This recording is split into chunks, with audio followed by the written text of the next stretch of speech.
Tonight in Arkansas, there's a mother tucking in her daughter and turning off the light. A business owner's burning the midnight oil. An at-home dinner date is plating up possibility. And it's all happening under one roof. How? The power of a conversation, like the one John from Integrity Solutions had with First Horizon Bank about his vision for a sustainable mixed-use building. Now it's not just words, it's life. First Horizon Bank. Let's find a way.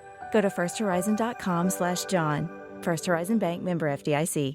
So what do you think of last week's show there? I mean, you were a participant. I did not get a chance to listen to it. No way. No, I was super busy and I mostly slept on the airplane to and from here. So Man. You didn't need to hear us sing, Jaime. We were singing for you. What were we? Oh, yeah, that's right.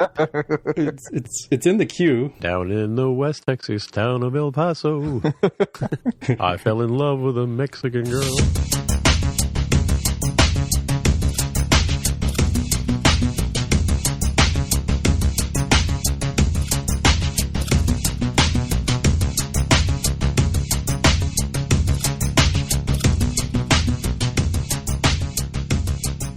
Welcome to Spotcast. This is episode 18. My name is Tim Mitra, and I'm in Toronto, Ontario, and I'm joined once again by Jaime Lopez Jr. in Seattle, Washington. How's it going? And we also have Jonathan Kuline from Mississauga, Ontario. Hello there.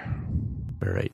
Or Mr. and Mississauga, as we affectionately refer to it. All right. So we got some fact check from last week. John, you want to take it away? Yep. So 30 minutes in, we talked about River Song, the Doctor's wife from Doctor Who, daughter of his former companions, Amy and Rory. Apparently, you were right. She regenerated not once, but twice. I must admit, I completely lost track of that whole storyline. So good for you for remembering that one. Well, I actually went to YouTube and Googled it and found it on YouTube. All right. But I don't. She didn't regenerate in the same episode twice, did she? Oh, geez, now you're losing me again. Right? Here we go again.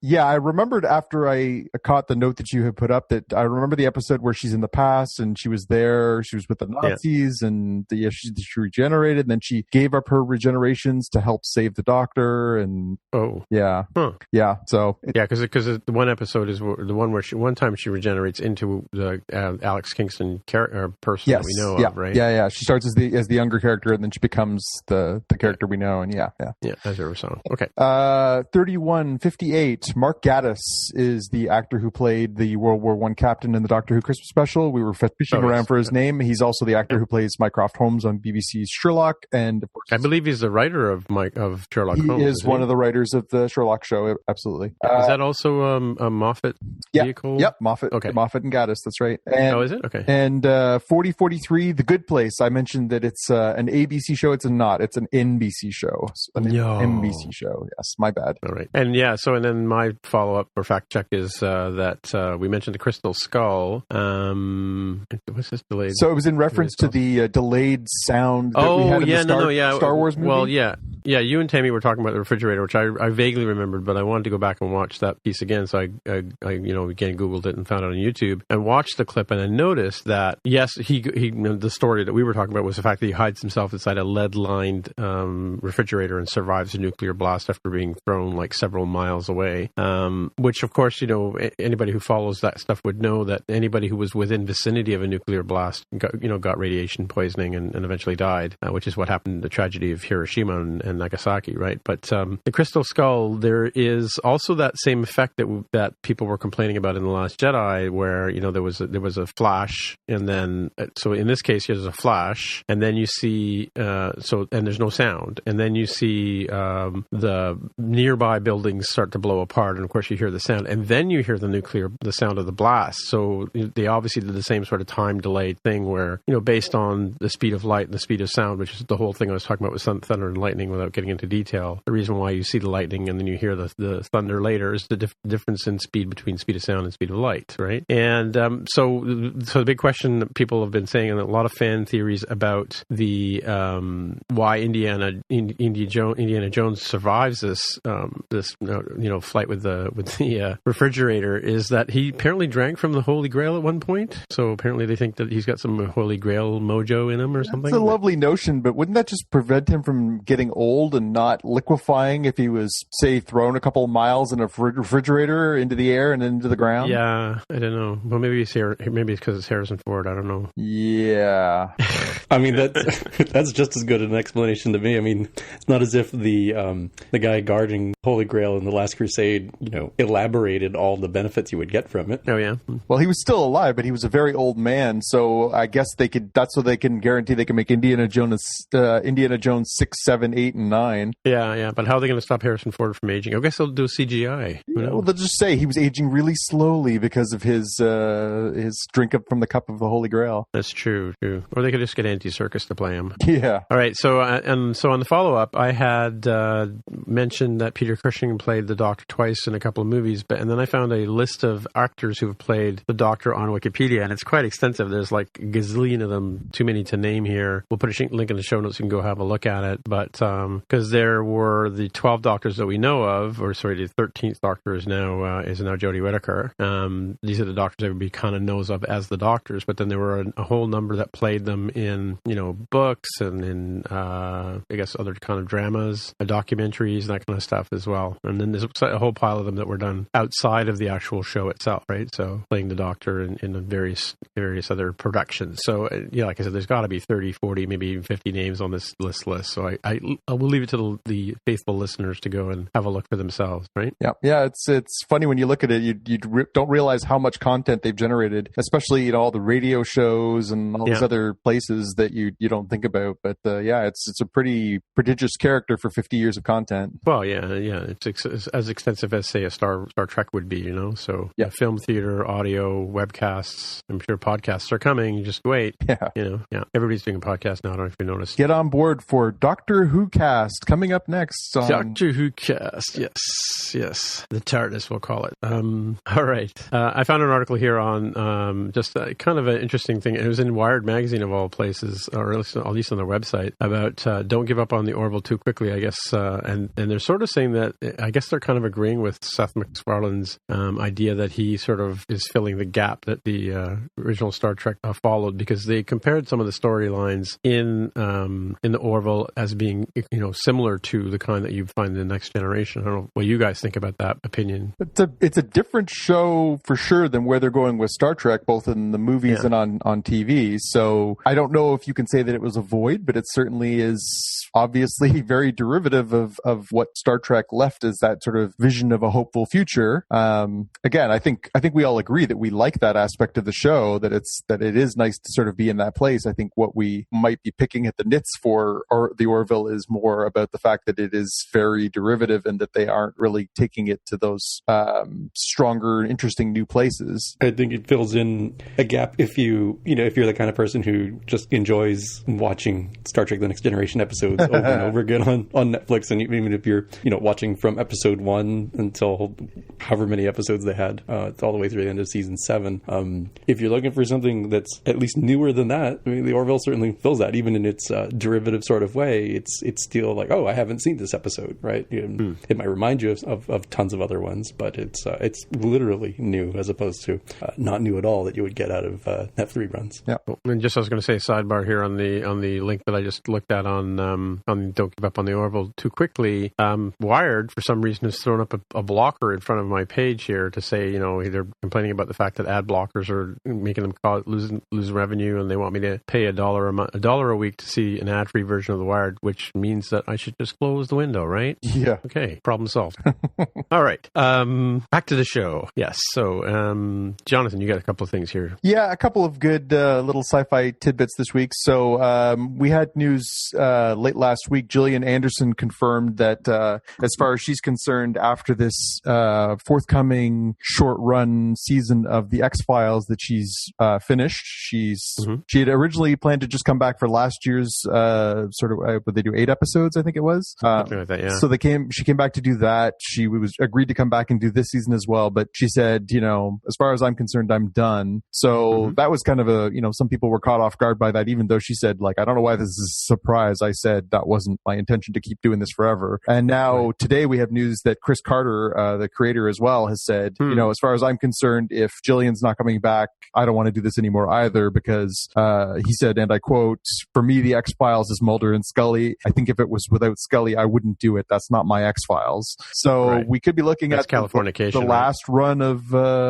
X-Files coming up starting this week. So it's kind of sort of bittersweet, but we get a little bit more, and there's also a little bit of discussion as to how they're going to leave things if they know that Gillian Anderson isn't coming back. Are they going to come to a conclusion with that character? So it'll be interesting to follow along and see what happens. Well, they must have already filmed everything already. They have, but it'll be interesting to see if they give her a resolution that writes her out, or kills her off, or where they decide to take that story with her, because they know she's not intending to. Maybe at the end she goes, "I believe." That's it.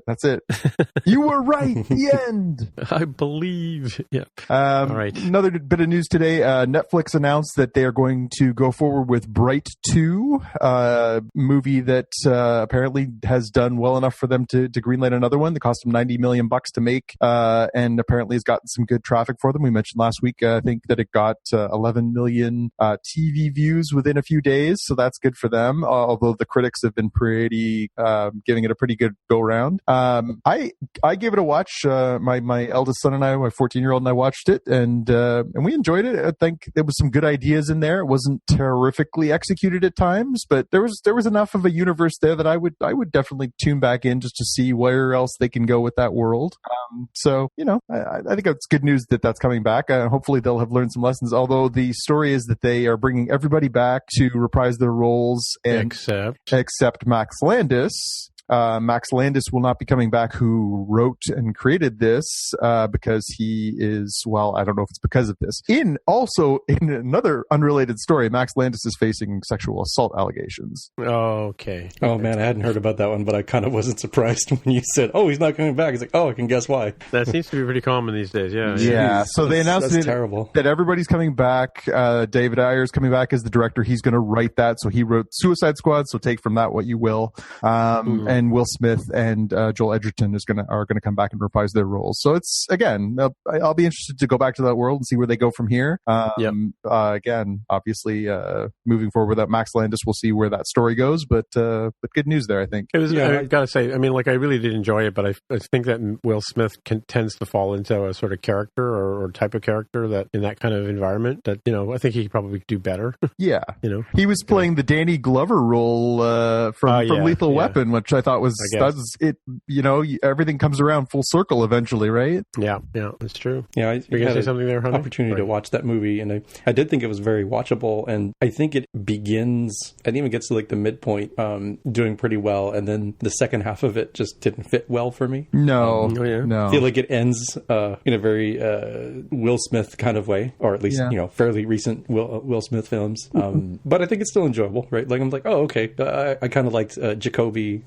Who reminded me a lot of Drax from Guardians of the Galaxy, and so I think the interaction between them was pretty good, and the world setting up that they did was pretty good, and then they just didn't fill in enough that hopefully they can take that criticism and fix that for Bright 2. Yeah. What did you guys make of the I having watched it now, I can completely understand why we had some blowback last week. Chance the Rapper came out and sort of criticized the very thinly veiled allegory of race relations, and what do you guys take from that kind of ham-fisted race relations part of that film? Well, it was very. That I've never been to LA, but you kind of get the impression that that's what it's like in Compton and places like that. Like in terms of that's the sort of way it's portrayed on TV and in movies. I should say it better, right? But they're just using the speciesism, as I think you called it last week, as a sort of way of getting around that. Much like I watched I didn't realize I hadn't watched First Class yet, but that was on TV the other day, and I was watching that, and that sort of whole arc about the mutants being put upon because they're mutants, right? And in the same sense, either as sexual preference or class or race, and that's what it's always have been meant to have been an allegory for, which is but sometimes it's handled a little more deftly than others. Yeah. To take a kind of a counterpoint, isn't it an uplifting film that humanity has found a way to look beyond simple things like the color of your skin? Like there's one cop who like clearly in a normal like Lethal Weapon style movie, he'd be the insanely racist cop, right? But he's not racist here, right? He doesn't care. Like he seems like he would love having Will Smith as his partner. He doesn't mind that he's a black dude. He just doesn't like orcs. Yeah. So right. So it's the whole theory of the Watchmen, right? If we have something to unite against, we'll stop fighting each other. Yeah, exactly. Yeah. Nice. And our last, I definitely agree. Ham-fisted, but it still had a little bit of charm. I don't know, maybe because the kind of ham-fistedness we've talked about for original Star Trek series stuff, where they were like knocking you over the head with, "Oh, see, we're making an allegory here," but you still enjoy it, right? Yeah. Well, Will Smith didn't make out with an orc woman yet, so there's bridges to cross for. Is that possible? Is that possible in this universe? I know it's possible in Star Trek, but just wait for it. There'll be something. I was surprised we didn't see an orc dancing at the strip club they go to at one point. Right. Yeah. Yeah, they did show orc women, which sort of answered one question, but they didn't have one on the stage. Yep. Apparently Poyo has an opinion. I was going to say, does Poyo not like Bright? Yeah, sorry, he decided to go off because there was a motorcycle that went by. He doesn't like ham-fisted allegories, apparently. Right. So, hey, explain to me. So, I haven't seen Cloverfield, but so Cloverfield was the movie from 2000. I'm looking on the IMDb here. Yeah, 2008, and then 10 Cloverfield Lane. Is it the same franchise or? It was a semi-sequel. Okay. It was sort of tied loosely into that same universe, but you got to sort of take. I remember from the trailers that it's kind of vague. You don't really ever see anything happening. Is that the movie? That's Cloverfield. That's the one in New York. So it's all sort of shot on hand cam video. Yeah. Monsters are kaiju are attacking New York, and you're supposed to sort of get the ground view of what that would be like when that's happening. Right. And then the second one was sort of where people are in an underground bunker, and there's a whole sort of story around that.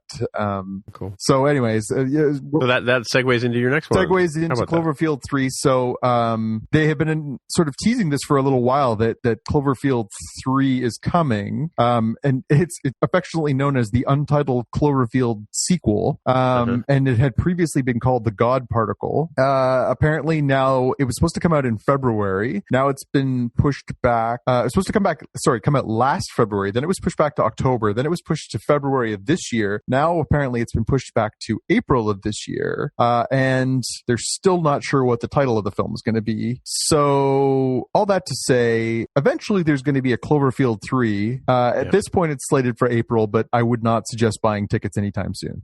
Interesting. And that's it for the FU this week. Cool. All right. You put this up a couple of weeks ago, Jonathan, the 2018 movies that are coming soon, and there's quite a number of them, so let's go through them. So made a list of the 2018 movies just sort of within that genre spectrum. So sci-fi, fantasy, horror. I threw in a couple of, just nice digestible movies like Ocean's 8 and things like that as well. And it was a surprise to me that the number came to 29. So I ended up with 29 movies that are on that sort of list, including, Star Wars, Marvel, DC, all these different genre pictures. So I thought it'd be a fun exercise for us to go through and figure out, what we consider a must-see movie, what's something you might just pick up when it comes out on digital or Blu-ray, what you'd watch on Netflix, and what you just do not care about. Sure. So I'll run down the list, and maybe you guys can give me a thought, and I'll throw my 2 cents in here and there, and we'll go through the list and see what we think are the must movies for 2018. So the first movie up this year is Maze Runner: The Death Cure. That's the third and final part of the Maze Runner trilogy, which was delayed after the lead actor was severely injured in filming 2 years ago. Really? It's been a long time simmering in the background to finish up this picture. It's coming out January 26th, first genre picture of the year. I enjoyed the first two, so it's on my radar as something I'd like to watch, although I'm not convinced I'll go see it in the theater. I haven't seen the second one. In fact, it's on tonight, and I managed to set the PVR up for it so I can watch it later, tomorrow probably. I think for me, I saw it on Netflix. I think it's for me, it's a Netflix movie or an airplane movie for sure. Yeah, very similar. I enjoyed the first one enough to be kind of interested, but find it's very similar to the Divergent series. So I think I'll eventually get around to it and see it, but I'm not going to go see it in theater because it just didn't resonate with me that much. Yep. Sure. Yeah. I had Cloverfield 2017 down here on the list as February 2nd. We now know that is bunkum. It's not coming then. But sure. Yeah. Where does Cloverfield rate on the list for you guys? For me, I haven't watched any of them yet. So yeah, for me, it's a pass. I'm not. Maybe a Netflix watch down the road. Yeah. At some point in the future, because I've only seen Cloverfield and I never saw Cloverfield Lane. Yeah. Our first huge movie of the year is Black Panther, February 16th. Obviously, the setup for the new Avengers movie and the last movie before the big Infinity War begins. Where do you guys see that one? For me, it's a definite must-see. Yeah, I don't know. I'm not familiar with the character, so I probably will see it. Probably go with you, I guess. I don't know, but and I not really any desire to go see it, other than the fact that it's got to fit into the sort of storylines for the other movies, right? Yep. Yeah, for me, it also gets bonus points for being a lead up to the just a couple months later Avengers movie, and I wasn't also not very familiar with the character, but I liked the portrayal of Black Panther and Wakanda's industry enough in the other movies that I was like, oh, okay, that seems like it'd be a cool one. Yeah. I definitely. The trailer looks fantastic. I must say, I'm keen based on that. Absolutely. So I want to see it. I have a background with the character, obviously being a big comic book fan, but I think in the same way that the Thor Ragnarok trailers caught my eye and made me definitely want to tune in. I think that one's definitely got enough going there that I want to see it, even if it wasn't going to set up, which I'm sure it's going to set up some things for Avengers, which we need to follow up on. I saw an interesting video on just before we started recording on Twitter that a couple of young gentlemen had put together, and they were noticing that there was only there's probably 20 people on the movie poster, and only one of them is a white actor. Yeah. So they were like, so this is what it's like for white people all the time? Yeah. Anyway, and it was Andy Serkis, by the way. Yeah. Anywho, yeah, carry on. February 23rd, Annihilation. And now Annihilation is this one's going to be interesting because there's talk that this one is going to end up on Netflix as well. So the film has been sitting on the shelf for a while. Right. And so it's supposed to start streaming on Netflix 17 days after its film release, which is a real interesting place to go. Now, this is a big budget flick. It stars Natalie Portman, Jennifer Jason Leigh, Gina Rodriguez, Tessa Thompson, Oscar Isaac. So it's, this is arguably a high, Does it fit into anything? Like what's the story? I have no idea. No frame of reference at all. So it's about, this is the summary of plot from our good friends at Wikipedia. A group of soldiers enter an environmental disaster zone and only one comes back out alive, although grievously injured. In an attempt to save his life, his wife, Lena, a biologist, volunteers for a second expedition into the zone to figure out what happened inside. So it's, Right. Into the void. Let's, Yeah. It's that the movie with the Event Horizon. Yeah. Yeah. Now, again, this one, it's got an A-list cast. It's got, big budget. It's got, a lot of things going for it, but it's also, obviously on sort of a weird release in that it's going to come out in theaters. It's got sort of, Well, I have a question for you. So here's one thing I remember from the days when I used to go to movies all the time was never go see a movie in August and never go see a movie before the Oscars. So where's the Oscar? When's the Oscars this year? Oh, that's a good question. Let's see. Annihilation is February 23rd. I actually think it might be a couple days after that. Let's just run this through the old Google machine here. The idea being that nobody's interested in movies before the Oscars, so they're not that good. The 89th Academy Awards are March the 4th, 2018. Yeah. So take from, and that they may not be true anymore, but that was, it's kind of like, you never wanted to be on a TV show on a Friday night kind of thing, or Tuesday night, I guess. I'm not sure what it is. That doesn't work anymore because we used to stay home and watch TV on Saturday night, and we never do that anymore. So the good news and the bad news is that apparently the Netflix deal is international, it says. United States, it's going to be theatrical. It says international. I don't know. Sometimes we get qualified as United States for jurisdiction for box office and things like that. So I don't know if that means we'll get the movie 3 weeks after it comes out in the theaters or if we're lumped in with America. But I think that one's a Netflix watch for me. Yeah, probably. Yeah. All right. A Wrinkle in Time. So this is obviously a very famous book being turned into a movie, starring not among others Oprah Winfrey and Mindy Kaling. Very popular story that has been in development for a very long time. Done by Disney, those Disney fellows. Yes. I don't know. I must say it was never a book that was a big influence for me or anything. I don't really have. Have you read the book or no? No. Yeah. See, I'm thinking I want to read the book. This is making me want to read the book as opposed to go see the movie. So I don't know. Definitely won't go to the theater for it. Yeah. I think I'll see how the press goes because I was cognizant of the fact that this story exists. I've never actually read the book. People cheered in the audience when I was watching the trailer before The Last Jedi. Yeah. So I'm like, the movie trailer itself didn't really do a lot for me, but if I hear good things, I might go see it. Otherwise, I think there'll be a Netflix watch. Yep.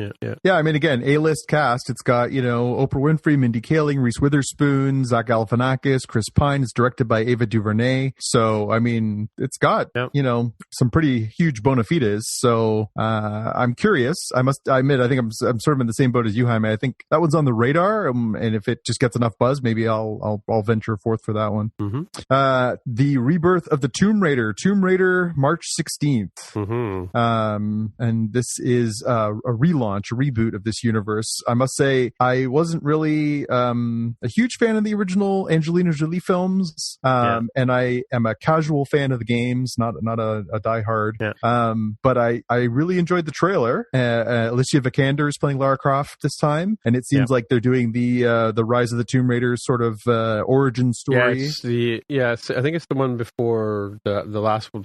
I mean, a lot of the scenes that you see in the movie, I mean, the way the trailer sort of ends is how the game begins. In the game before, Legends of Tomb Raider, I think it was called. Or I may have got that name wrong too. More fact check for Jonathan, but I'm a Tomb Raider fan. I've been since I saw YouT back in Vancouver in 1998. I think is the first time I ever saw Tomb Raider, or Lara Croft, I should say. And I've been playing the game ever since. Right. So again, I wasn't super thrilled with the Angelina Jolie versions. I did see both of those in the theater, so I'll probably see this one in the theater for sure. Yeah. How about you, Jaime? I think I'll also wait to see what sort of the critical and fan reaction is. I won't be there on day one. It feels like it could almost be a see in theater, but I'm gonna lean towards Netflix unless I see really good press about it. Yeah, I think I might be on a plane around that time too, so I might wait and see if it's going to be on Air Canada or United or whatever. Yeah. March 23rd, Pacific Rim Uprising. Now I have a feeling I know where Jaime is going with this one. Yeah, that's a must see in the theater. Like, it's way better in the theater. It's a popcorn movie. Go enjoy your popcorn. Go relax after a hard day at work and just watch stuff get blown up. Robots versus Kaiju. Yeah. No, I will be honest. I did try and watch Pacific Rim when it was on TV the other day, and I made it halfway through again. So, well, hopefully they put it back in theaters so that way you can have like a little marathon. You're like, holy smokes, this is way better. I will say I watched it originally in 3D. It was it works better as a 3D movie. It looks like one of those kind of things. Yeah, it's got that kind of great, bang, boom, pow, things flying at you, kind of a sci-fi thing going on. It's really 3D. Yeah, ironically, I used to watch Ultraman back in the day, and I don't know why this doesn't turn me on. Mothra versus Godzilla and all that kind of stuff. So same sort of idea, but it just doesn't work for me. Yeah, I think I don't think I would have a tough time convincing my 14-year-old to go see that one with me. So I think that might be a theater movie for me. Cool. Isle of Dogs. This is the new Wes Anderson animated picture in the same vein as Fantastic Mr. Fox. So it's about a boy who loses his dog, goes to this sort of trash island where the dogs there try and help him find his lost best friend. Okay. The trailer looks amazing. I'm a huge Wes Anderson fan. I'm totally going to go see this movie. And I might even get a date night out of this one because my wife loves Wes Anderson too. So right, but it's an animated movie. It's in that same sort of Nightmare Before Christmassy kind of stop motion. Claymation kind of thing. Yeah, it's not quite claymation, but it's sort of that stop motion puppeteering and stuff like that. I don't know if you saw Fantastic Mr. Fox, but it looks very much like that. That's actually a really good point because that was a movie that I enjoyed, and I was thinking this might be in a very similar vein. So I might go see this one in theater, also as a date night movie. For the same reasons. Mm-hmm. Well, good luck to you both. Next one, March 30th, Ready Player One. So this this might be our first. Black Panther has a good case for it, but this might be our first big blockbuster of the year. Yeah. So here's my problem with Ready Player One is it was such a phenomenal book in a lot of ways, right? It was a bit sort of junior, like teen, I don't know what you call it, teen literature kind of young style, adults. Yeah, yep. Young adult. That's what I was looking for. Yep. I just worry they're going to mess it up. Yeah, it's Steven Spielberg. Yeah, but I like Steven Spielberg movies, but I'm thinking like AI. I really love the idea of AI, and it was really well done. But it kind of people didn't like it. And, it's they kind of got it, but they didn't get it. Yeah. The trailer looks like a lot of fun, and it looks like they did use a lot of the licenses they had at their disposal. Sure. Obviously, it's not going to be a carbon copy because it was written with a very specific sort of way, and it would not translate perfectly to a film. So obviously, they're going to take it some different directions. Yeah. But some of the mishmash they've got in there with Freddy Krueger and the Iron Giant and the DeLorean from Back to the Future and all these little tastes, with the Rush soundtrack, the Pokemon, it looks like it could be a lot of fun. I think again that's definitely a movie in the theater for me. Yeah, again, it would be neat to see that from the perspective of someone who hasn't read the book too, which I'm not. Have you read the book, Jaime? I've not, and I think I'm not going to be there on day one. Again, very similar to A Wrinkle in Time. We're like, well, I'm familiar with the existence of the book, and I was pretty jazzed when I saw the first movie trailer, and then I saw the second movie trailer, and I was like, oh, that was a very terrible job of this movie trailer. It made me not want to go see this movie.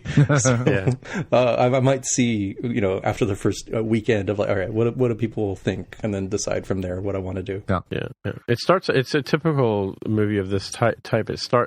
Book story of this type. It starts off very, very basic and kind of builds up and builds up and builds up, and then then all of a sudden it gets really good and you can't put it down, kind of thing. Yeah, the audiobook version, if strapped for time, Jaime, is great. It's read by Wesley Crusher, which is awesome. Wheaton, yeah. So that really, I think, it made me enjoy the experience. I listened to it on my commute and really enjoyed that performance that he put in on that as well. Yeah, the first thing I thought was when the trailers came out, why isn't it narrated by Will Wheaton? Yeah, he's got to have a cameo. Like I think that's the cherry on top of this. You're the spoilers. Yeah. April 13th, The New Mutants. So this is a Fox picture. This is set in the X-Men universe, and it looks an awful lot like a horror movie. So we're looking at in the same way that Thor Ragnarok was a comedy in the superhero vein. This looks like it might be a mutant superhero horror flick. And I'm not a huge horror buff, but the trailer I found intriguing. Yeah, no idea. I haven't seen it. Maybe I should watch the trailer. Yeah, so what you've described there is very interesting to me because I'm familiar with the property, having read some New Mutants comics and transitioning that into X-Force. I'm guessing this comes out of the same sort of vein as like X-Men First Class sort of style of movie making, having not seen the trailer. But a horror film, though, which is not something I would... It looks much more like... It looks like more like Get Out than it does like First Class.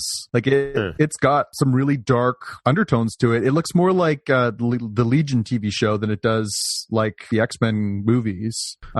Very, very much more grounded, very much more sort of dark and real. Again, pretty good cast list. They look like they're going somewhere with this in the same way that, Deadpool went somewhere, that Logan went somewhere. It seems like their Fox X-Men world is kind of pushing out into these interesting places. Interesting. I'll have to check the trailer because I thought the characters were kind of on the goofier side. So seeing that source property be turned into more of a horror one is definitely going to be an interesting one. I think it's more patterned after the New Mutants, the sort of second to third year run of New Mutants, which would have been the sort of Bill Sienkiewicz, really sort of dark and moody. He had a whole run in there that was about a dozen issues that was really, it was very atmospheric. It was very different from the sort of, X-Men-y kind of yellow and gold or yellow, golden, black uniforms and silliness. It was much more, it was almost like a horror comic back in the day. I read it when I was like, 12 or 13. So yeah, I'm keen to see where they take this. Again, I'm not sure that I'm a day one on that one, but I think that one will be on my radar as, if the buzz is good, I might take the leap on that one. Or at the very least, I'll probably pick it up on digital when it's available. April 20th, we have Rampage. Rampage is based on the video game from the 1980s, one of my all-time favorites, where we have a giant wolf, a giant lizard, and a giant ape running amok in a city trying to knock down the buildings in chaos. This one happens to star Dwayne "The Rock" Johnson because, of course, it stars Dwayne "The Rock" Johnson. Again, wasn't really on my radar, but the trailer looks actually kind of fun. So I don't know that that's a theater movie for me, although I bet you just like Pacific Pacific Rim. It blows up real good. That one's probably a Netflix watch for me. Okay. Yeah, it's probably borderline for me because I find so many of The Rock's movies they're definitely watchable, and for me they end up being unplanned movie outings. I'm like, oh, I kind of feel like going to a movie. What's available? Oh, there you go, something with The Rock. Like I kind of know what I'm getting into here. Yeah, and I enjoyed Jumanji: Welcome to the Jungle, surprisingly. So surprising even to myself. So I'll give this one bonus points for that. Yeah. Avengers: Infinity War, May 4th. Yeah, no doubt. Yeah, that's definitely see in theater. And 3 weeks later, May 25th, Solo, a Star Wars story. Mm-hmm. Yeah, that's definitely a see in theater. That's the one about the red cup, right? Sorry? That's the one about the red cup? Yeah, that's right. I just got that. I must admit, I'm actually going to take a wait and see on that one. Really? Yeah. What? Somebody's got to put their foot down at some point. Oh, come on. You know, wait, is this a principled stand against having multiple Star Wars movies? He's a Han Solo fan. I almost said Han. I am a Han Solo fan, and obviously that is very close to my heart. But I got to be honest, I'm not. Like maybe it's going to be fantastic. I like Ron Howard. He's made lots of movies that I've loved. I like some of the people in the cast. But I don't know. I'm not excited about this movie. Maybe I haven't seen a trailer. Maybe the trailer will get me excited. I'm not feeling excited about an origin story for Han Solo. I gotta admit, I kind of don't care. Yeah. Like I wasn't like Rogue One sounded abstractly like it wasn't going to be a great thing, and it was great. So maybe this will be great, but I just don't feel like there's a void in my. If they had said they were doing Boba Fett, if they said they were doing, I don't know what, something else. Han Solo was, he's a swashbuckling scoundrel and all that kind of stuff, and I'm sure they could take it to interesting places. But do I need to see when Lando met Han Solo? Do I need to see when he meets Chewbacca? Like they're just going to hit you on all those spots, and I don't know. I feel like I'm a sucker for it. I'm in for all these Star Wars movies, but I don't know. I'm not jazzed yet. It's going to take something to make me want to go. I will probably see it eventually, but I don't know that I'm going to make the commitment to going day one unless I see a trailer that wows me, unless something gets underneath this that gets me going. Yeah. June 1st, Deadpool 2. Yep. Yeah, definitely. Yeah. That's a slam dunk. I love that movie. I just rewatched it this over the holidays with my wife for the first time. She actually brought me a stack of movies, including that and Wonder Woman, and said, I want to watch one of these movies that you like. Really? And so we watched Deadpool, and she loved it. So I might even get a date out of that one too. All right. Ocean's 8, January 8th. I'm intrigued. I don't know if I'll go to the theater though for that one. I love a heist movie. I love heist movies for sure. Yeah. I might wait for this one. I enjoyed the other Ocean's 11 series films, and then kind of the original Rat Pack versions. It's one of those ones that I feel like I don't have to see it in theater because it doesn't really gain as much sort of the difference between seeing it at home on my big screen TV versus seeing it in the theater, as opposed to like something like Pacific Rim that, like, as Tim found out, clearly misses something in the translation to the small screen. Yeah. But I mean, again, amazing cast. Looks very watchable. Rihanna, Sandra Bullock, Kate Blanchett, Anne Hathaway, Helena Bonham Carter, Mindy Kaling, Sarah Paulson, Katie Holmes. The list just keeps going. Like it just looks fantastic. Mm-hmm. The Incredibles 2, June 15th. Yeah, I don't know. Has it been too long since the original Incredibles came out? Well, apparently it picks up right where the last one left off. Yeah, still, I don't know. I really like the arch enemy in The Incredibles, the original one. Yep. I like the story a lot too, but I don't know. Brad Bird said he wouldn't make this movie until he had something worth saying. And the fact that he took his time and didn't just rush into making a sequel for sequel's sake, that he wanted to wait until he had the right thing to say, and now he's ready, makes me intrigued. I think it's a movie theater movie for me. All right. It's borderline for me, and I give it a little bit more benefit because of having enjoyed the original movie and having recently seen Cars 3 and being blown away how the same character designs look so much better given the graphical work that they've done in the intervening years between the original Cars 1 and Cars 3. And even noticing and sort of geeking out on some of the areas where it's like, oh, look, the animators were having fun showing off this new cool thing that they were able to do. Yeah. And I think that works a lot better in a theater on the big screen than it does at home. Yeah. Mm-hmm. Jurassic World Fallen Kingdom, June 22nd. I think this one's getting my movie theater money. Not quite to the extreme sort of reasons for as Pacific Rim, but I also think it probably works better in theater, even though I probably will still enjoy it, even if I watched it at home. Yeah, I think that. Yeah, I think the 3D experience might be worthwhile seeing that one, but but yeah. Yeah, I must admit, I didn't see Jurassic World in the theater. I waited for the Blu-ray on that one, and I enjoyed it more than I thought I would. So I'm on the bubble on that one, whether it's a theater or a Blu-ray one for me. Did you get the 3D version Blu-ray? Yeah. Oh, and you watched it in 3D? Yep. Oh, yeah. Yep. Yeah, when they're available, I tend to get the 3D because, so many of these pictures are done with that in mind, especially those ones that are very CGI heavy. They do take advantage of that using that technology. So sometimes it can be really a benefit. Sometimes it's a waste of time or money. But in that case, Jurassic World was actually a really good 3D picture. Right. Ant-Man and the Wasp, July 6th. This is the first post-Avengers Marvel movie and third of the year. Yeah, I still have to watch Ant-Man. I haven't watched that yet. I enjoyed the original one, and I did not see that one in theater. I saw that one on like a DVD rental, I think. And I feel like it didn't really lose as much as kind of like the original Deadpool. It's a little bit lower budget than some of the other Marvel character movies, and so I think it won't lose as much in the translation. It's a little bit more of a comedy style movie than it is a huge epic sort of film like the Avengers. Yeah, well, that was kind of a heist movie too, right? That was, the break and enter, get the guy to go in and be the miniature burglar and stuff. That was, I thought that was a very enjoyable. The first one was enjoyable. I think that one's probably on my radar to watch in the theater. Alita Battle Angel. I have no idea what that is. Again, popular anime franchise.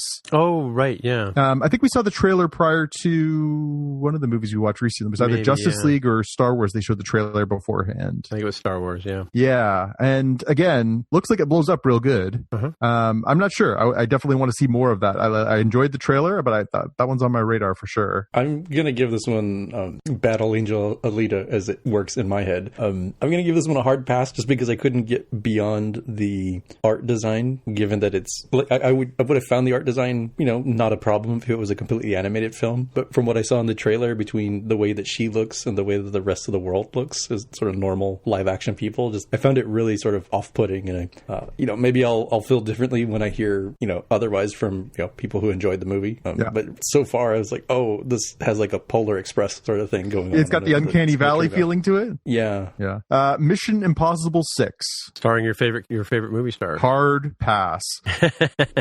Was Ghost Protocol number 5? Was the most recent one? You're asking the wrong person, but sure. No, yes.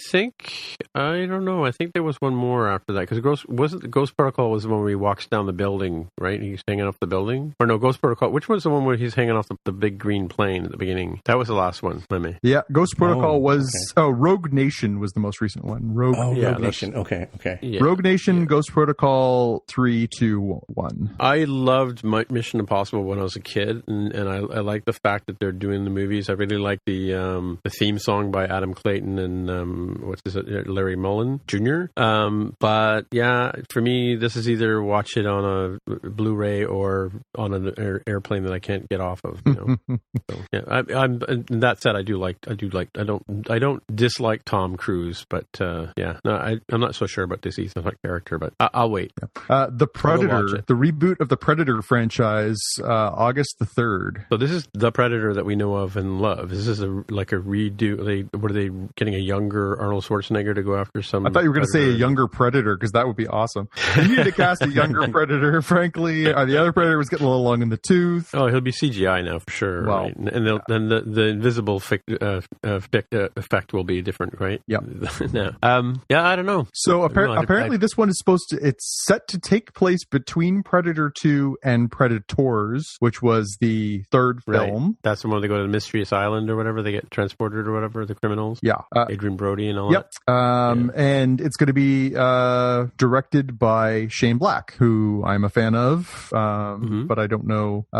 Shane Black, of course, Kiss Kiss Bang Bang, The Nice Guys, Iron Man 3. I like his work a lot. I really enjoy his filmmaking. That's the only thing that's kind of luring me towards this. I'm not a huge Predator fan, but I do enjoy his pictures. I think this one's probably a digital watch for me. Yeah. I saw the Alien vs. Predators in the theater, so that blew up good. Apparently there are no genre pictures in September so far, although Cloverfield, this could be your month. Venom is coming October 5th. This is, of course, the bad guy from or the anti-hero from the Spider-Man universe. So this is going to be done through Fox, and that is Tom Hardy. Tom Hardy's going to be playing Venom. Oh, really?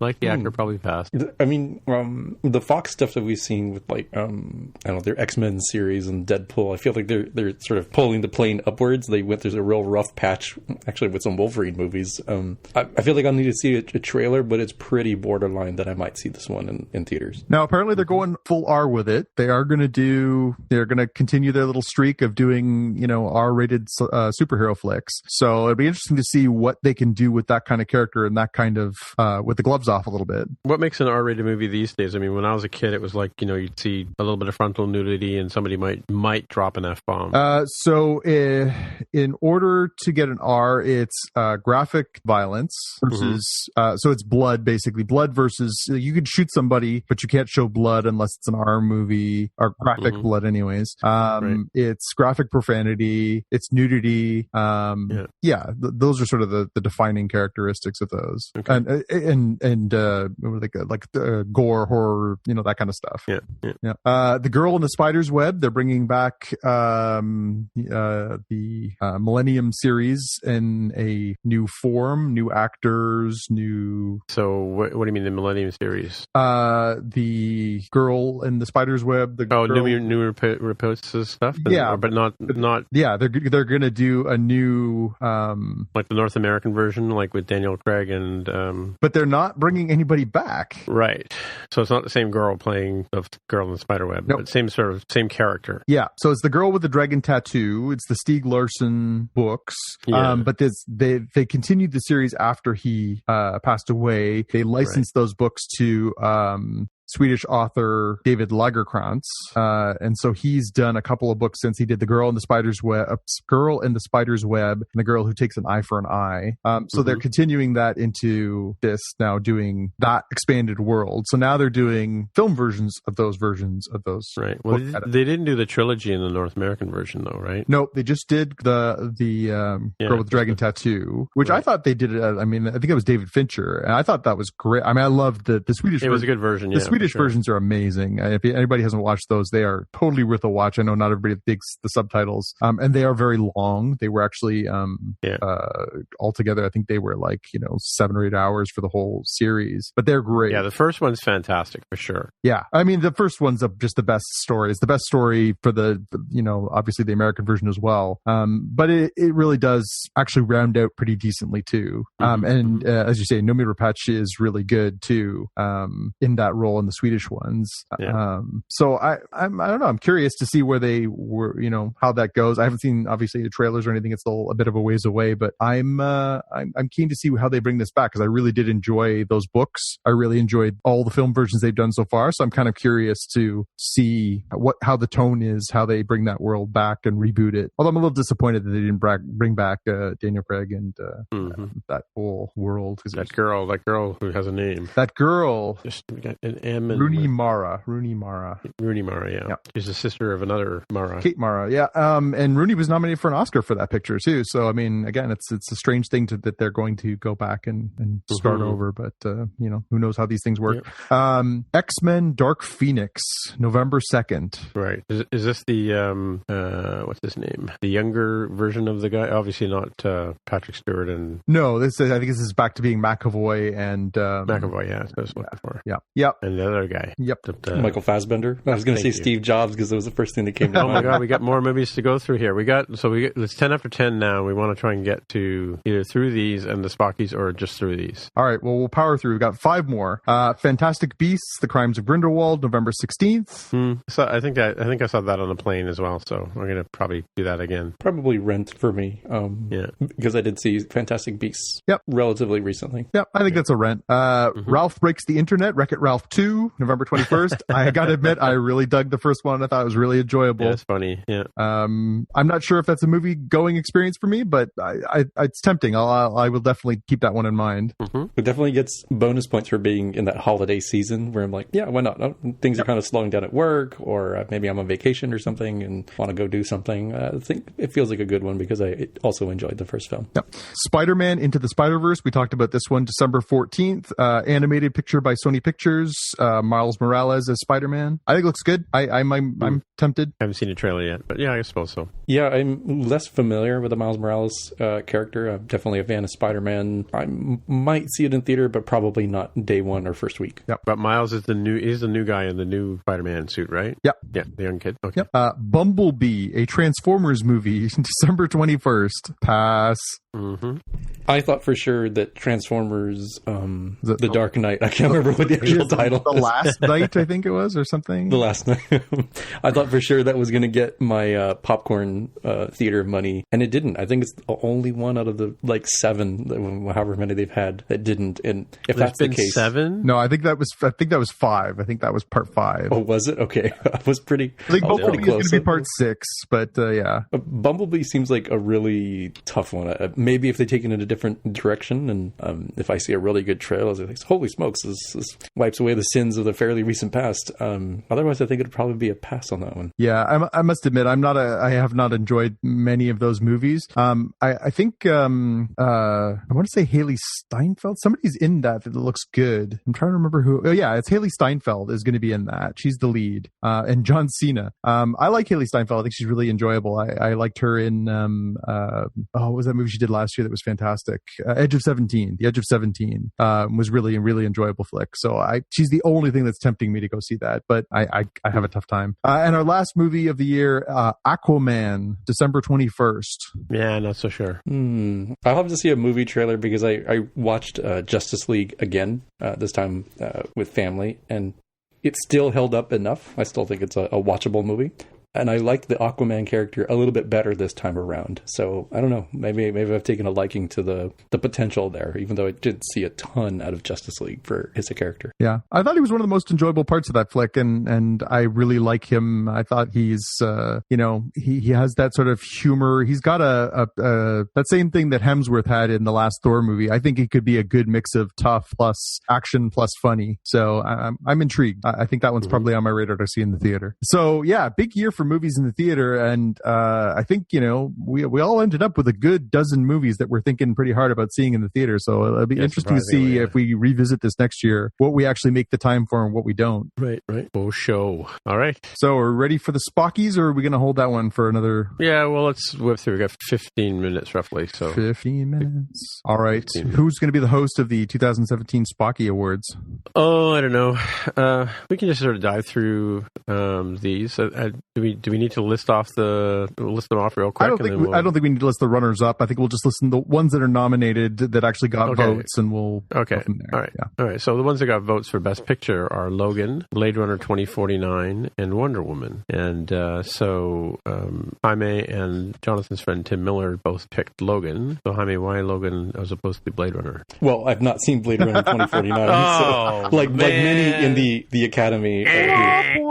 This is why they send the movie screeners out for the Academy. Yeah, and even then they still run into trouble where like, what's everybody voting for? All right, let's go vote for that one because I didn't see anything personally. In this case, Logan, I thought. Okay, so why Logan versus Star Wars The Last Jedi then? So I think Star Wars The Last Jedi, I enjoyed it. I'll probably watch it over my lifetime way more times than I'm ever going to watch Logan. I think I said before that it's messy, but it's not a mess. Whereas Logan, I feel, is pretty crisp, sort of top to bottom. It's a good send-off for a few characters or actors, and it could play just as well as a sort of Western film or any other kind of sort of directorial style genre, and it would still fit just as well because it's not really a quote-unquote superhero film. It stands alone very, very well, and yet is still enhanced by you understanding more about the character and how he got to this point. Right. Okay. All right. Well, and so Blade Runner 2049 for myself and Xavier, and for Jonathan. I think we waited so long for this movie, and it kind of hit most of, if not all of the marks that we were looking for in a movie. I saw it twice in the theater, and I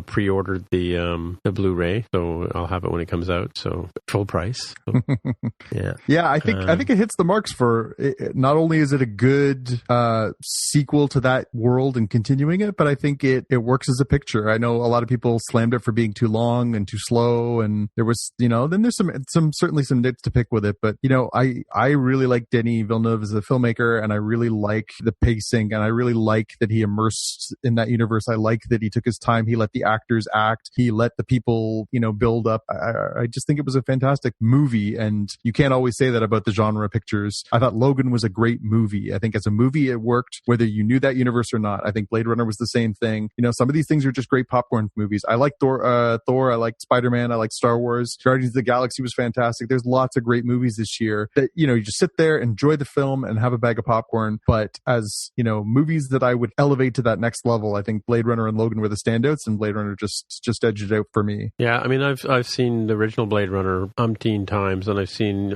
all of the Star Wars umpteen times. I will watch The Last Jedi. I made a list of honorable mentions as well, as you guys know, and The Last Jedi was clearly my second pick of a movie if I had to pick two. But yeah, if I had to pick between the two of them, I would definitely think 2049 would be something I would watch over and over and over again, and catch new things every time I watch it, kind of new nuances and stuff like that. So I like the environment, I like the music, I like I like the music in the original better than this one, but I think it'll be something I'll watch the rest of my days. Yep. Best TV show. This is a tough one. Well, I mean, it's a tough one in that there are a lot of good TV shows, but there's one that I think just about everybody kind of thinks is a great TV show. We have the ones that got nominated are The Good Place, for again by Xavier and Jonathan. John said you mentioned you watched that with Xavier. Yep. And Rick and Morty was a clear winner for Tammy, myself, and obviously Jaime as well. Mr. Robot got a nomination by Tim Miller, and Blood Drive was a write-in by Jamie Craig. I haven't watched Blood Drive. I've seen the trailers a number of times, and I watch shows that butt up against that one, but I've never actually managed to get through a whole episode. But yeah, Rick and Morty, it's just like Rick and Morty's off the hook. I mean, it's for me, like I watch The Simpsons when it's on. I don't go out of my way to watch The Simpsons. Same with Family Guy. I watch them when they're on. If I'm just flipping by the channel or whatever, I don't tune in for them when they're live, or don't PVR them. But Rick and Morty is, I've heard people talking about it, and I just love it. It's a great show. And so before we move on and hear what Jaime has to say about that, I'm curious about The Good Place, Jonathan. I watched an episode. Yeah. And why is that such a cool TV show?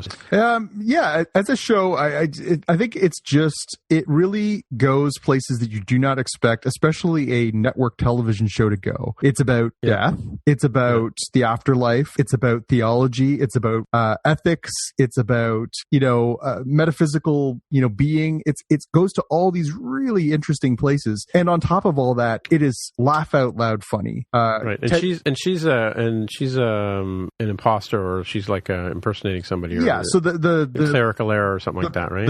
The first episode of the show, the pilot of the show, the principle is that Kristen Bell plays Eleanor Shellstrop. She wakes up in the good place, which is basically a stand-in for heaven. She wakes up in this place and is shown around and showed as this utopia where she is going to meet her perfect match, and she's in this idyllic place. And then we find out that she's actually there by accident, and that she's actually a terrible person. And so it's about her sort of trying to figure out how she's going to fit in this place full of wonderful people when she's clearly not. And it starts off with that, and then it really fleshes itself out over the first season. And not to spoil too much, but there are some great twists along the way. And then it's led into a really satisfying second season, which we are just about to start the second half of season 2 tomorrow night as we're taping this. And it's just a wonderful ensemble cast. Ted Danson, Kristen Bell. There are so many great actors. Jamila Jamil. There's so many good performances. It is just subversive and funny and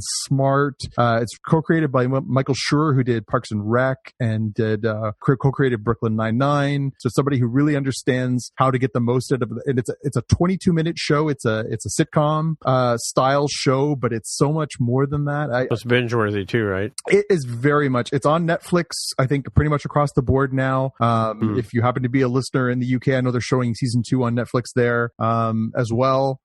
It is supremely enjoyable, very digestible, very funny, very smart. It is in that sort of sci-fi genre era, but it is, again, just laugh out loud funny. Again, I loved the season of Rick and Morty. I don't think it was as strong as season 2. I do think it was really great. I am a day one digital subscriber to Rick and Morty whenever it comes out. I love it. But The Good Place is appointment television for me. I will actually sit down when that show's on like a sporting event and watch it, which is something I will not say for many shows anymore.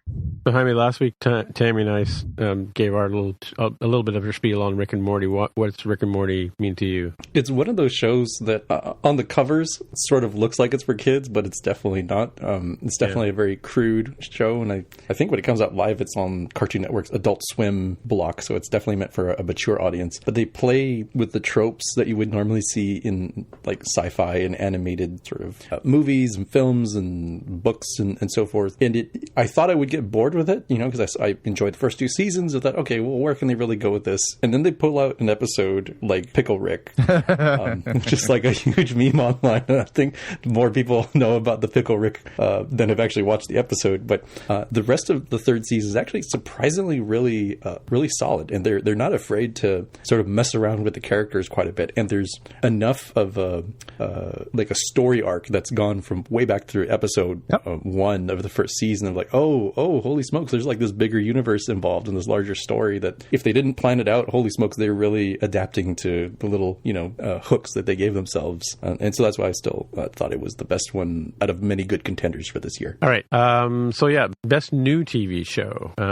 We've got the Star Trek Discovery, which is a good pick, seeing as this is our podcast started on. The Punisher got a vote from Tim Miller again, and Jonathan and I both picked Happy. So since you're the only representative here for Discovery, Jaime and Xavier, of course, but Jaime, why Discovery? What do you think? So I thought about the other shows on here, and granted, I've not seen some of them. Like, I've not gotten around to The Punisher. I've not watched Happy, even though I've heard good things before and on this very show about it. Discovery sort of gets the nod for me because, when I compare it to like the Orville, which I also enjoy, so I'm caveating it there, it feels like it's more even than the Orville is, where I had some Orville episodes I really liked. Some I was like, I could have done with that episode. Discovery, I think, benefits a lot from having its serialized nature, so I think it's a little bit more even. It's a cohesive story moving forward. And I'm very interested in the direction that they're taking with this series, and that they're showing sort of the other side of things that we don't normally get in the pristine, clean world, and maybe not even get in some of the darker episodes you would get out of Deep Space Nine. There's no dirt in Star Trek. Have you noticed that? Sorry? There doesn't seem to be any dirt in Star Trek. Right. No grime, So Tim, why Happy? Well, Happy's just off the hook ridiculous. I think in a similar way Rick and Morty is.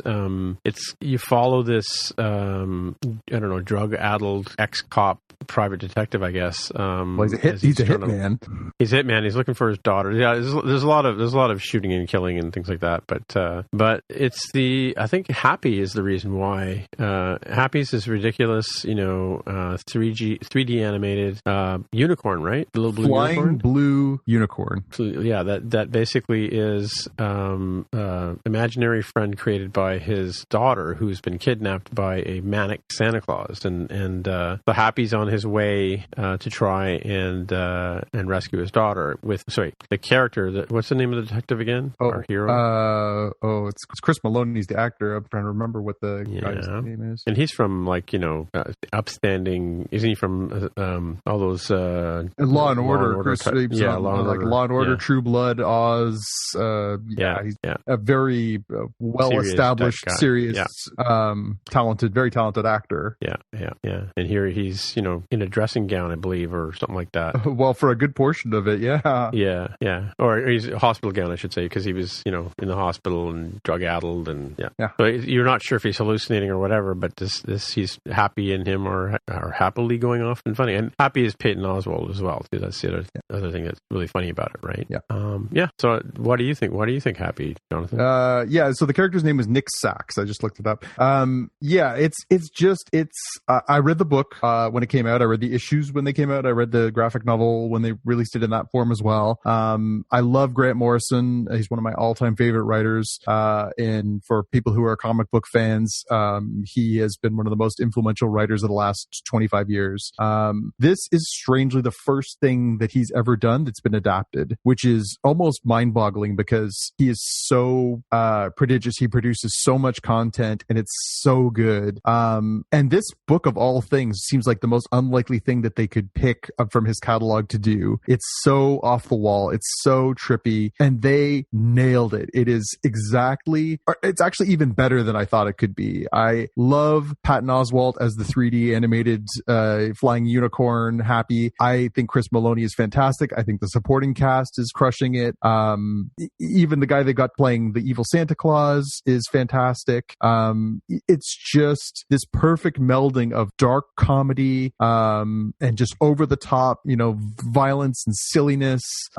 It's just so fresh and so far out there. I just love it. I think it's so much fun. I really this category was a tough one for me. I really loved I like Discovery a lot. I really loved Legion. That was going to be my big sleeper. I loved Legion. It's been a long time since it was last February that it aired. And I really am enjoying Runaways as well. But Happy, really, I just finally caught up with it over the holidays, and I was blown away by how much fun it is. And I cannot wait. It's a short run season. They're only doing 8 episodes. The first 4 are available now through Sci-Fi in the States, and I guess on Showcase here. And it's great. It's just so much fun. Highly recommend it. Not for the faint of heart. Definitely mature audiences. There's a lot of blood. There's a lot of gore. There's a lot of swearing. There's a lot of drugs. There's a lot of violence. All the funnier for having a flying blue unicorn horse in it. But it's such a great series. I highly recommend it. Yeah. It's also a good show to have on while you're coding. I find as a developer, sometimes I'll have TV on just to keep me company, and it's nice to be able to stop and go back and watch a scene if it's funny off the hook, right? Yep. I did want to mention my honorable mention for new TV show is Young Sheldon. I'm really enjoying that. The kid who plays Sheldon is pretty good, and the sort of backstory behind how Sheldon got to where he is great. And my other honorable mention for best TV show is Travelers. It's a TV show that I go out of my way to watch as well, and it's in its second season, I think. Mm-hmm. So moving on to best actor, we had Patrick Stewart was nominated for his performance in Logan by Tammy and Tim Miller again. Tom Holland was nominated by Jaime for Spider-Man Homecoming. So that's not the same Spider guy. Did we mention somebody else was playing Spider-Man in another movie? Well, Tom Holland's the one who plays him most recently. Okay. But what were you talking about? We were just talking about another. Oh, Miles Morales is the character in the cartoons. Okay, right. Okay. Yeah. I follow you. Okay. Oh, that's an animated one. That's not a. That's animated. Yeah. Okay. The one that's coming out, Spider-Verse, that's coming out next year. Yeah. Right. Okay. Not to be confused with Spider-Man. Okay. Xavier chose Chris Hemsworth from Thor Ragnarok. And so Jonathan, you chose Andy Serkis for the War of Planet of the Apes, and we talked about that in pre-show, but you can say again why you thought he was good. Yeah. I just finally, again, it's another picture I just caught up with over the holidays, so maybe I'm just picking things that are freshest in my mind. I must say I will throw my vote in as well. Honorable mention for Patrick Stewart. I thought he was amazing in his role in Logan. Really, really, a really heart-tugging performance. Kind of a King Lear performance. It was. I mean, you really saw his qualifications as, not just a genre actor, but a really excellent actor. But Andy Serkis, he obviously, we know him for playing Gollum in the Lord of the Rings films. We saw him, he's played a lot of digital characters. I have enjoyed the other, the Dawn of the Planet of the Apes, Rise of the Planet of the Apes, the ones they've done. But his performance in this picture, and I think it's a credit to both his performance and also how far they've come with the technology, as Jaime was talking about, for Cars 3. The way that he moves, the way that he emotes with his body, the way that he moves his face, his head, it is actually spellbinding at times. You really do forget that you're looking at a CGI character, and you really do start feeling this connection to these characters. And his performance was just transformative. It was really, again, you at times forget you're looking at, cartoon characters. It's so well done. And I thought there was lots of great performances this year, but that one broke through for me as something that was just, next level. So, Jaime, what about Tom Holland as Spider-Man? I think this one stuck out to me because I liked him as both Spider-Man and as Peter Parker. As the kid, yeah. By contrast, I liked Tobey Maguire as Peter Parker and not so much as Spider-Man. And I liked Andrew Garfield as Spider-Man and not so much as Peter Parker. Whereas with Tom Holland, I didn't feel like either half of the personality was weak. I thought they were both pretty good. Oh, all right. I mentioned last week James McAvoy in Split was awesome, which is why he was sort of a write-in for me at the last minute. All right, so moving on, so we got running out of time here, is Best Actress is, I gotta abstain from this one because I mean, I've seen Daisy Ridley in Star Wars, obviously, and I've seen the girl Daphne Keane in Logan, and of course I've seen Ana de Armas in Blade Runner, but I haven't seen Wonder Woman, so which is why I'm abstaining from this vote. So you guys pretty much all, so Jonathan, you chose Daphne Keane from Logan, and Jaime, you chose Gal Gadot from Wonder Woman. So have at you. It's a duel now. Go for it, Jonathan. Why don't you go first with Daphne Keane, which is kind of interesting because I chose Logan as my best picture. Yeah.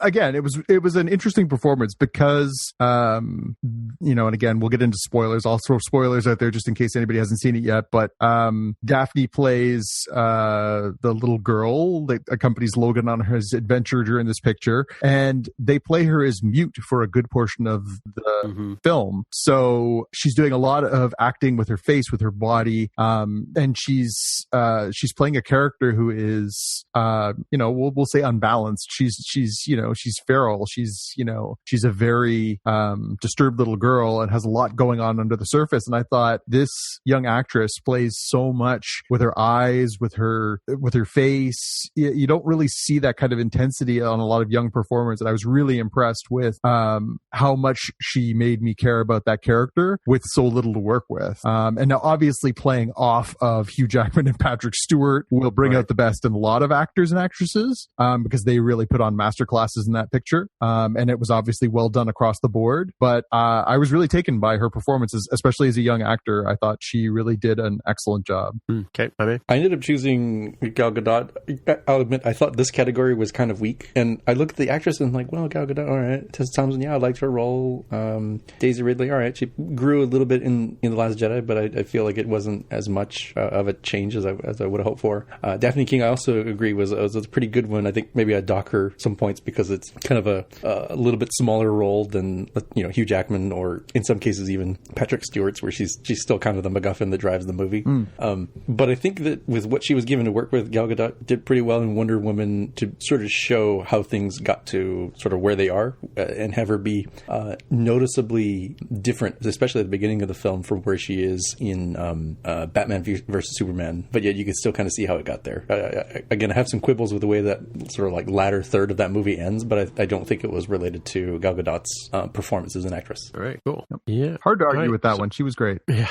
I'll load it to you, Tim. You'll love it. Yeah, no, I was waiting for that. So I guess this is the end of the show. So right, I'll throw in my 1 second pick. Here we go. Good Place returns on Thursday night. You got to watch it. It's amazing. A Good Place. Okay, right. Season 2 or season 3? It's the second half of season 2. So they're doing short seasons. They're only doing, I think, 13 or 14 episodes. So I think they've got 5 or 6 episodes before they're done for the year again. All right. Highly recommend. Cool. All right. So hey, Jaime, if people want to find you on the interwebs, where would they look? I'm on Twitter as @dev_with_a_hair. And Jonathan, people want to find you? I'm on Twitter as @JPK News. And as well on Twitter, I am Tim Mitra, TIMMITRA, and that's how to find me. So until next week, we'll say adieu, or we'll see you in the future. And up and away. Up and away. Up and away. to the bat cave or Batmobile. What do they say in Batman? Tune in next week. Same bat time. Same bat channel. Maybe. Depends on the editing.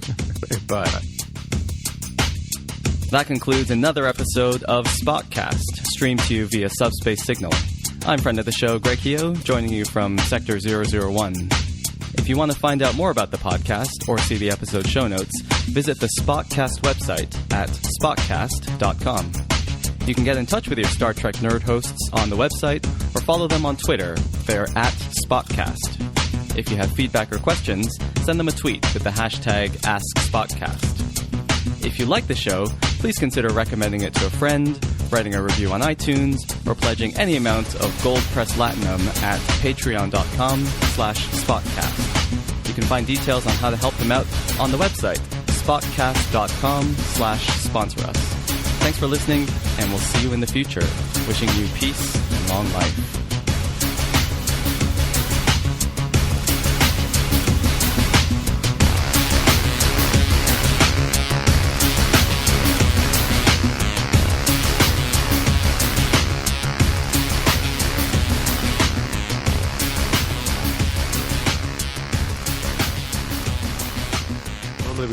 when we know we're going to do like anonymous things, we'll just set up as a like a Google form and then collect votes. But there wasn't enough time. Yeah, we'll do that next year. Wasn't enough time. People just don't care. People just aren't going to stand for it. Patrick Stewart was a close one for me on that one too. I really liked his performance there, but I mean, well, in terms of movies, it's a great movie, right? Yeah, no, it's a great movie. Again, I was really impressed. I watched all of those new Ape movies, but I just watched the other one the other day, and maybe because it's freshest, but I thought Serkis did an amazing job. Like, really, considering it was all CGI and everything else, like it was he really caught the magic in a bottle in that one. Yeah, I think it's the thing that I don't know if people really know that, but the motion capture, like the actual movements of the characters, is usually a person, right? So yeah, and he just did like it was. There are times where it is his performance, his movements, his body language is so evocative that you just completely get lost in the fact that this is a CGI character. Like it's really so well done. Like he does such an amazing performance with his body that I just couldn't pass it up. Yeah, it's interesting. Yeah, I was playing Tomb Raider, the Rise of the Tomb Raider this week because I finally got a copy of it on disc, and it's amazing like how far CGI has come. I mean, like I've been playing it for 20 years, right? So I was trying to explain to the two boys that back in the day it was like a 3x3 foot block, and you just jump from one block to the next, and now it's like everything. It's same. I think the distances are relatively the same, but they're all rendered and objects, and sprite rendering has gotten so good. And the character, like you go for a cutscene freezes, and you're like used to be you'd watch cutscene and then you'd have this little stick figure you were playing with, right? Yeah. And now you're playing with someone whose hair waves in the wind and clothes get wet, and and it's very, very, and the movements are very realistic, right? So the latest, not the latest, but I guess the last full Uncharted game, Uncharted 4, the distinctions between the cutscenes and the action scenes where you're playing are so smooth that you kind of get like you feel like you're just playing a film at a point. It's so well done. Gear Patrol calls their new dive watch the best sub-$500 dive watch. Full stop. Men's Health rated them as the most stylish solar watch in the game. Who are we talking about? It's Movement. They're leveling up your gift giving with the sleekest watches you can buy and the biggest deals of the season. Shop 30 to 50% off Movement's innovative California clean watches, jewelry, and accessories with fast free shipping and returns now at mvmt.com. That's mvmt.com.